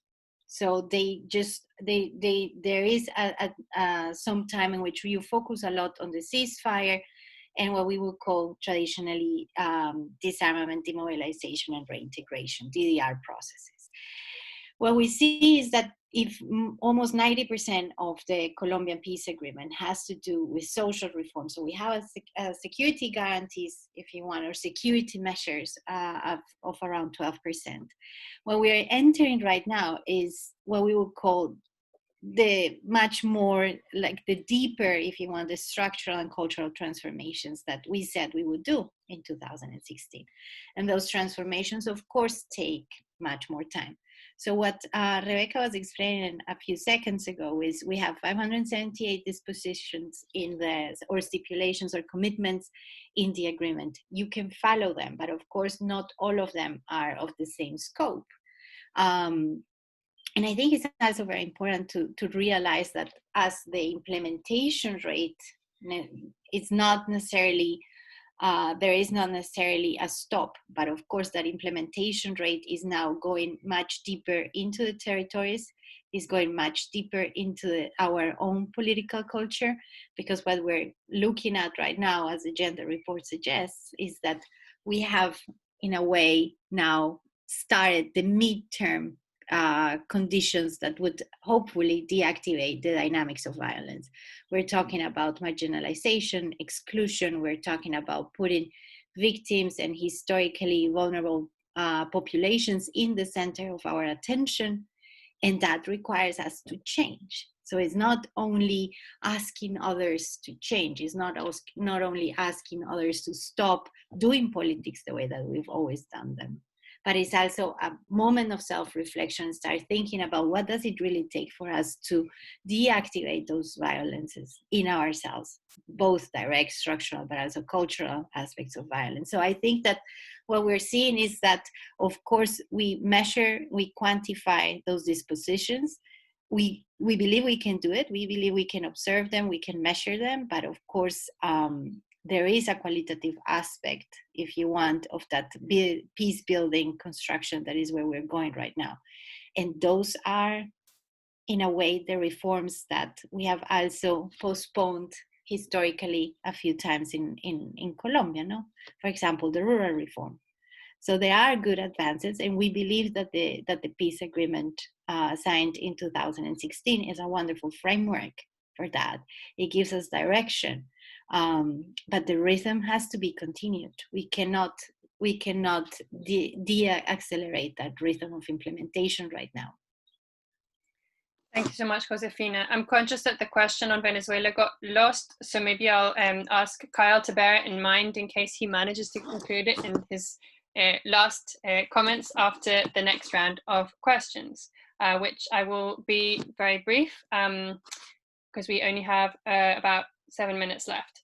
Laura Chaparro, a member of Rodeemos el Diálogo Transitional Justice Team, asks about the conclusion of the Kroc's report on the poor implementation of the ethnic chapter. Rodeemos el Diálogo has been following the situation on the territory macro cases of Nariño, Cauca, and Bajo Atrato, which includes ethnic groups affected by the armed conflict and the current context of violence. That means also a huge challenge for the HIP and the comprehensive system to cover the justice component. I think that's actually not a question, but rather a comment, so I will just leave that on the table. Maria Fernanda Olarte Sierra asks, how is the implementation of the Unidad de Búsqueda going so far? So maybe that's one for Natalia to answer. Sarah Tamara Giraldo says, how can we Colombians ensure our government is actively participating and cooperating in the process of passing laws related to the peace accord? So that's a normative question. Laura Gravini, also a member of Rodeemos el Diálogo, asks, international development agencies, including those here in the UK, are developing projects on tackling illicit economies in Colombia, touching on crop substitution as a key factor. Bearing in mind the inexistence of participatory mechanisms you mentioned and the low participation of civil society, to what extent the participation of multilateral bodies in a fragmented context can be even more detrimental to the situation at hand? It's an interesting question, and maybe I'll direct that to Kyle on point 4. Bettina says, given how most of the agreement consists of socially transformative measures, could you perhaps link the protests that took place last year to the failure in fully implementing the agreement? Do you think that popular support for the agreement has increased or decreased since the referendum? Joanna Amaya again asks if the Kroc report included political and juridical dynamics as indicators of the implementation.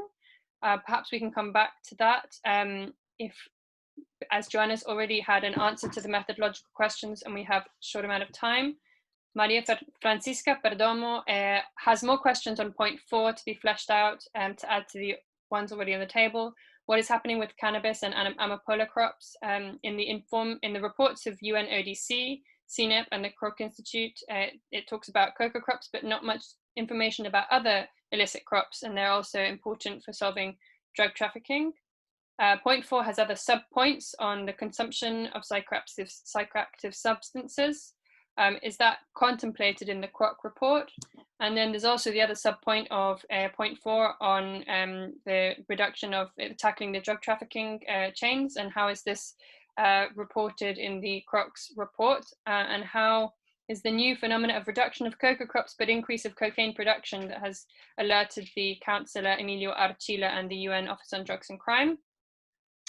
And finally, there is a question from Tatiana about whether you guys, I think talking to us as Rodeemos el Diálogo, picking up on Tatiana's mention that we are making calls to the government or calling on the Colombian government to take certain actions, asking us if we have a communication channel with the government, or otherwise how do we urge the government to do what we're saying. And I think I can answer that briefly by saying that we have several relationships both in Colombia and the UK with key stakeholders, but that we also publicize our reports and our recommendations widely through our social media, and we circulate them with key policy stakeholders. And a question for any of the panelists, and perhaps I can direct this to Andre's comments at the end: what can Colombians living abroad do to help support the correct implementation of the peace agreement in a more hands-on way than, for example, online meetings? And a final comment, luckily not a question to add to those already on the table, from Rosario Lawrence, saying, thank you so much for the interesting presentations. You're all playing an extremely important role in the peace process and its implementation, and that they have to leave now, but they send good wishes from John and Rosario.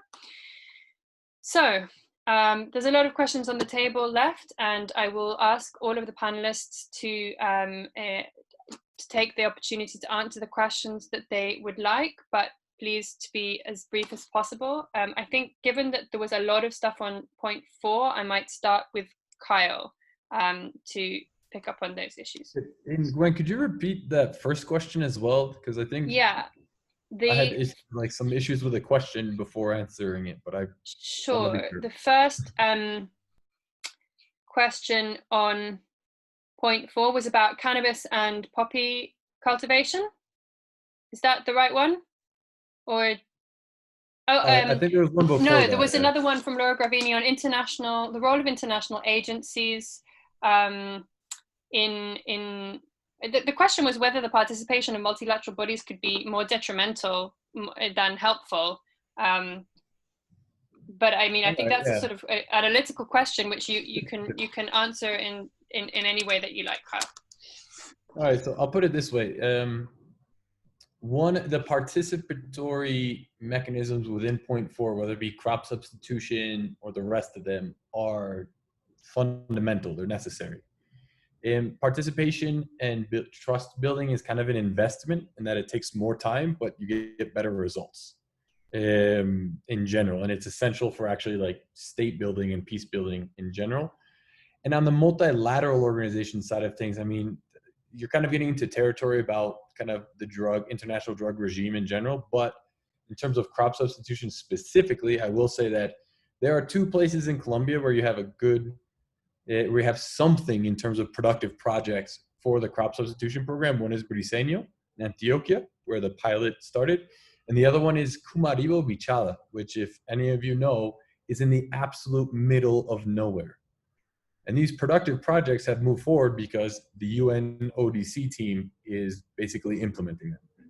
So, I mean, there are downsides, but there's also progress because of kind of the multilateral thing without touching on the international drug regime in general. Cannabis and poppy, that's a very good question. Obviously, I mean, poppy, there's extremely little in Colombia. It'll be interesting to see the UN ODC's actual report this year because they do still look at poppy cultivation to see if there's actually any decrease or not. And cannabis, I couldn't tell you, even though that's obviously mainly an issue in Northern Cauca and the Sierra Nevada. But let's kind of keep going through the other point 4 questions. Consumption is mentioned very quickly in the report, in that there is a new policy on consumption and prevention of consumption that the Ministry of Health presented last year. But during the research, when trying to look into this process, and especially the participatory side of the process, the Ministry of Health was not, we couldn't get all the information we needed in order to have what we felt was a comfortable analysis about this process. And so we do know that there is the new policy, but the participatory side of things, there's so much contradictory information that we kind of opted to just solve that problem and look at it later instead of just kind of presenting a bunch of contradictory information at the same time. In terms of more coca, less coca, more cocaine, this happens all the time. This is the dynamic of how coca works. I think it gets into an issue where it's beyond. And when I say, I'll clarify. When I say this happens all the time, is that this is not the first time we've seen less coca and more cocaine. Production of cocaine from coca plants increases constantly over time. So this isn't really new, but this brings into the question of that. One issue that we touch on a bit in the report is that the crop substitution program is not just about substituting crops. It's also about building a relationship, a positive relationship between coca growers and the Colombian state, Colombian government, to try to help advanced implementation in general. And so when we look at less coca, more cocaine, that's a very, I mean, it's true. But in terms of peace agreement implementation, it's kind of also requires us to take a bit of a step back, vis-a-vis what the goal of the crop substitution program actually is. And taking into account, especially the integrality or the comprehensive side of the agreement, that point 1 and point 4 are essentially one and the same. And that's another issue of why we need to take a step back and just think of crop substitution as a very important program, but not only important program so that there's less coca. Thank you, Kyle. Natalia, could you talk to us about the implementation on the unit for the search of persons deemed missing in the context of the conflict? How is that progressing? Yeah. So the unit for the search of the persons deemed as missing in the context of the armed conflict made a lot of progress last year.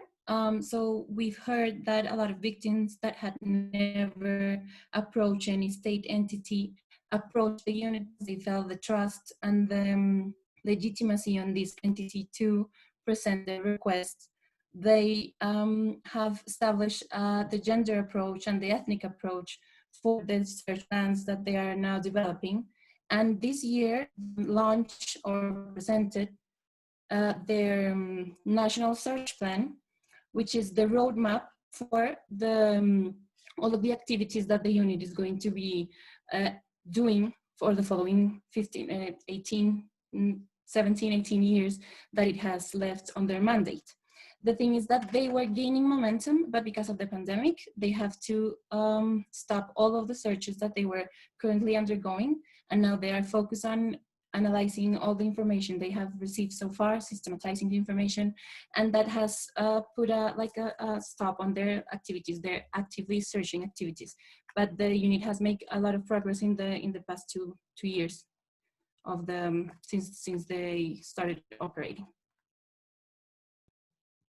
Thank you, Maria. Thank you, Natalia. I would like to ask also Rebecca, if maybe you could say something about how Colombians can ensure that the government is actively participating and cooperating in the process of passing laws related to the peace accord, and perhaps more generally, how important is the role of civil society in Colombia to monitoring and asking the government to comply with implementation. Thanks, Gwen. Yeah, I think that something that we've seen over the last 3.5 years is the importance of the international community and also of civil society support. First on the kind of international community, looking at how both Colombians and the international community can maintain and support and strengthen this political capital as far as implementation, the commitments of all sides of the Colombian government and also of the FARC to implementing those commitments, and to understanding that those commitments also include role of civil society. We've also seen the importance of independent monitoring mechanisms, and from us for Kroc, the information that we receive from civil society, as well as platforms and internet and Colombians elsewhere in the world, is really important for ensuring these independent monitoring mechanisms. And advocacy and direct support as far as specifically with the gender equality and indigenous rights has been really crucial, ensuring that that's always at the forefront of the agenda. And then I kind of want to link a wee bit to that question that Tina asked about the current protest, the protest last year, and just saying how one of the demands of those protests from civil society was to improve implementation of the peace agreement. And I think that what's important is looking how the peace agreement really has measures within it to tackle many of the demands that civil society had in those protests last year.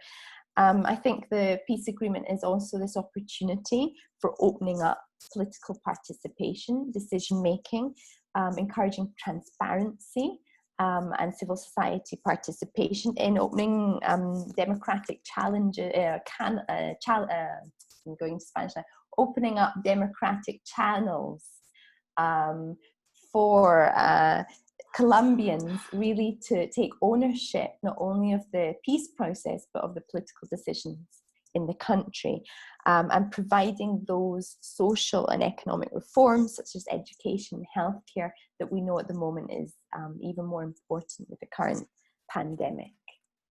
Thank you, Rebecca. And I'm aware we've gone over the hour, but will only be another 5 or 7 minutes. But just before I ask Andre to make some concluding remarks, certainly not going to summarize the whole of this discussion, but to offer some final reflections, I want to ask Josefina, there's a question that's still on the table, which I offered to you, but also if you'd like to make any final remarks as well.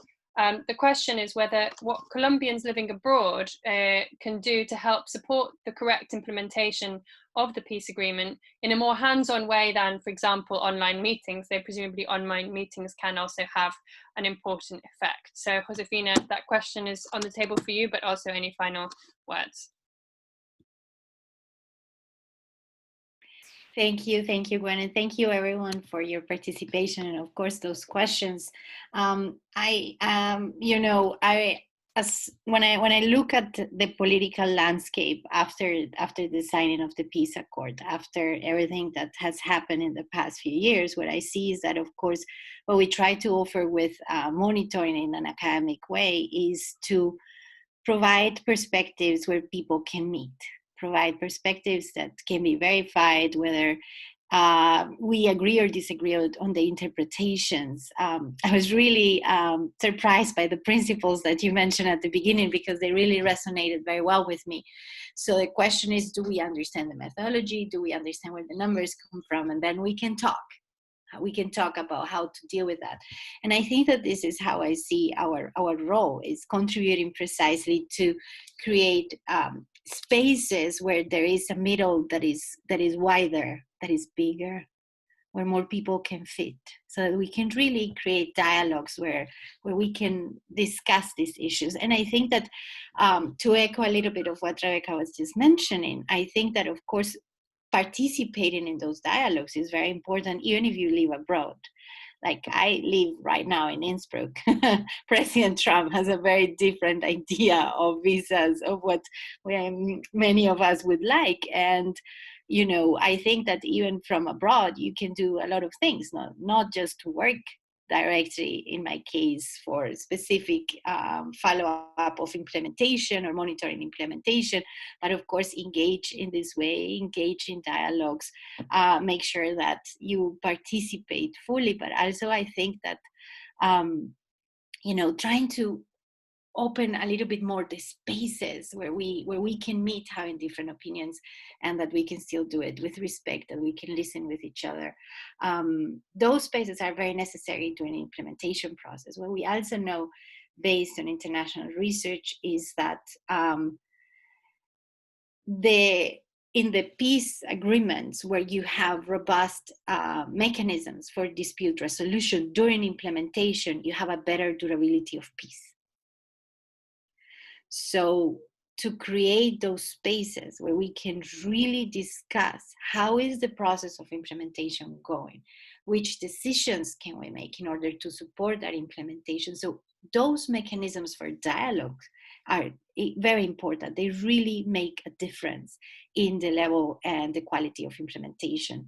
And we believe that this is also part of the transformation of that political culture that we were talking about before, which is in the end, again, a transformation that cannot be delegated in someone else. This is not a fight against something necessarily, but this is also a process in which we are willing to engage in that transformation, no? Because in the end, the implementation of the peace agreement is not only geared towards those that participate indirectly in the negotiations. I think the benefits of that and the increase in our well-being from all different perspectives is for all of us, you know?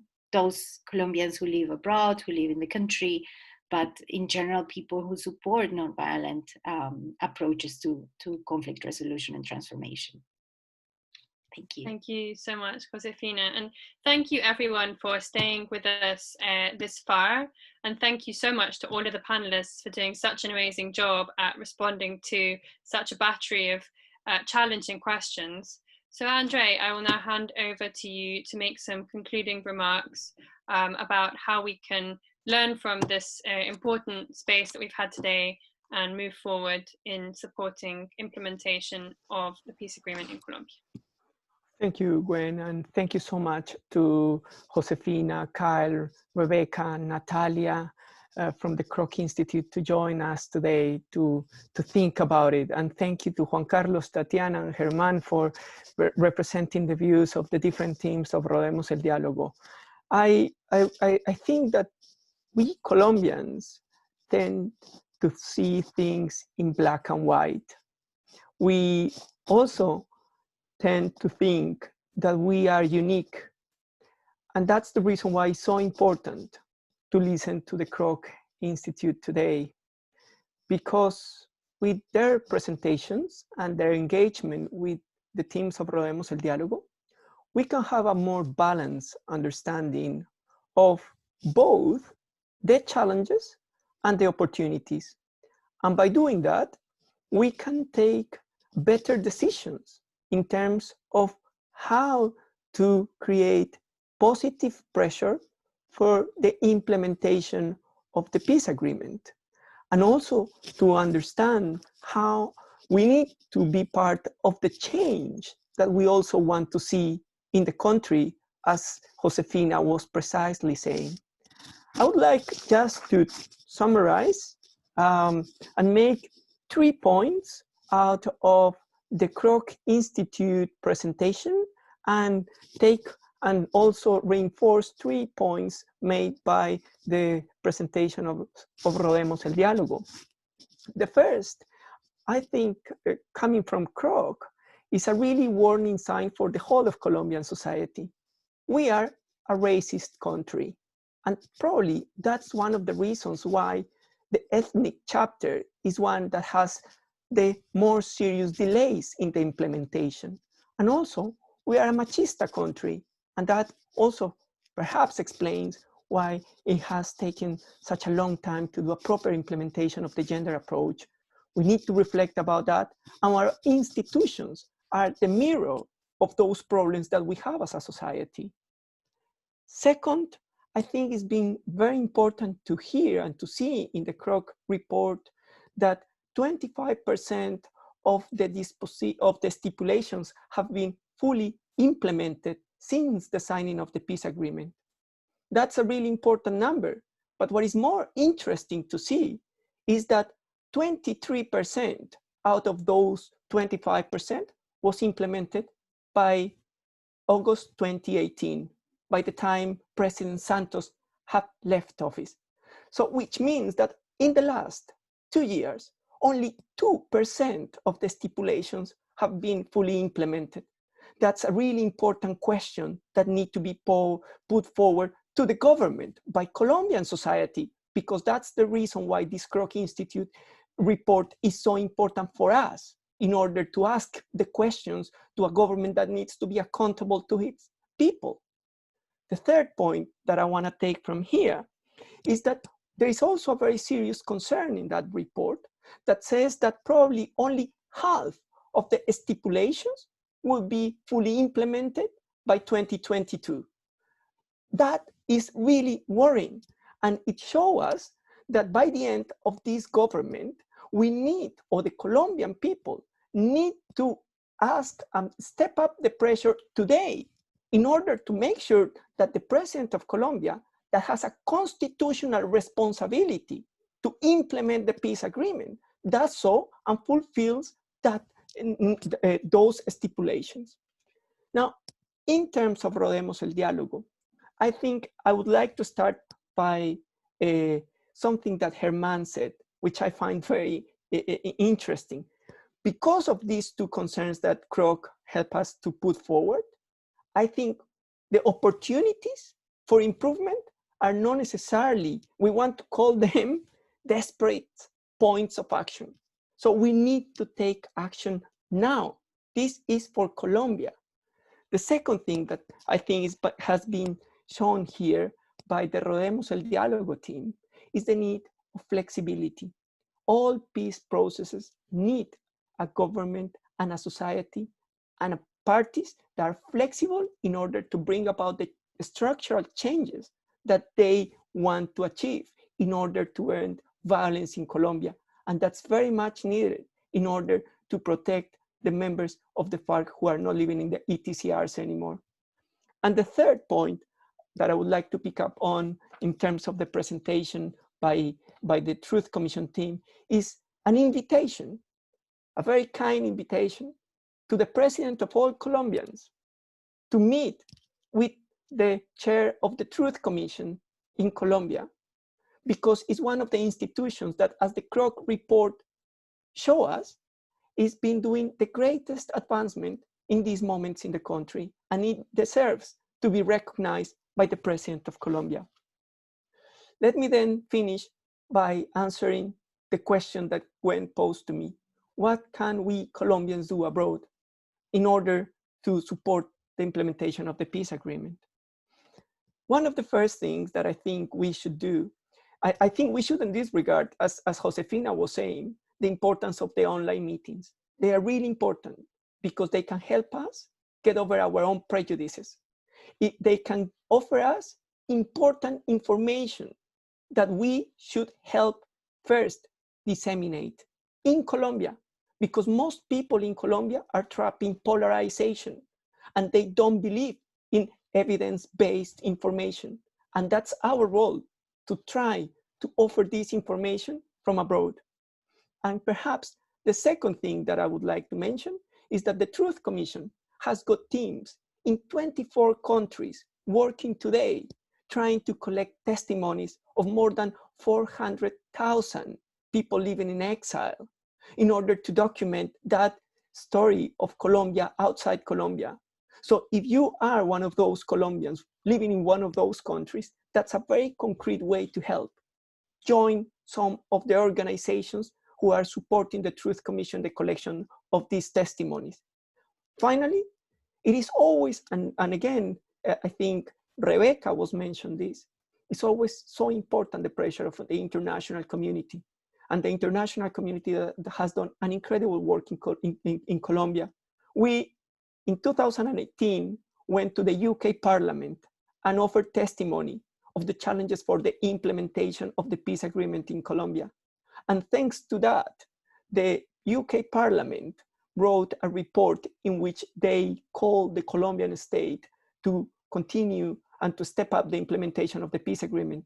And within few weeks, President Duque had to come and visit the UK to try to talk to the donors. So I think that's another way of engaging with this. Peace is something that the peace agreement with the FARC belongs to the whole of Colombian society, and the Kroc report is helping us to understand how the implementation of that peace agreement is going and what we need to do in order to make sure that Colombia finally ends this long cycle of violence that has been with us for more than 50 years. Thank you, Andre. I think a very appropriate call to co-responsibility nationally and internationally, which is one of our principles, and I think it summarizes very nicely this amazing discussion that we've had today. So thank you so much to all of the panelists from the Kroc Institute and from Rodeemos el Diálogo. Thank you so much to all of you who came and sat with us all of this time. Remember that on the 16th of July at 11 a.m. Colombia time, there will be a similar event with the Kroc Institute in Colombia in Spanish, with organized by our Colombia team. You can access this video, this recording, on our Facebook page, Rodeemos el Diálogo. Remember, you can also check out our website, uk.rodeemoseldialogo.org, where you can also subscribe to our mailing list to receive our publications and invitations to future events. And finally, just another thank you to the Kroc Institute for being a wonderful ally in this event. Thank you so much for agreeing to do this with us. It's been a real privilege to be able to host you among our audiences in the UK, and I hope it'll be the start of a fruitful alliance that we can continue into the future. Thank you all very much. Thanks. Thank you. Bye.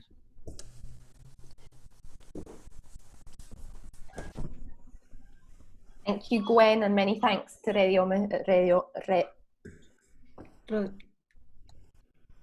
Thank you. Bye. Thank you. Have a wonderful afternoon and a wonderful morning, everyone. Hope to see you again in the future. Thanks very much. Thank you. Thanks, everyone.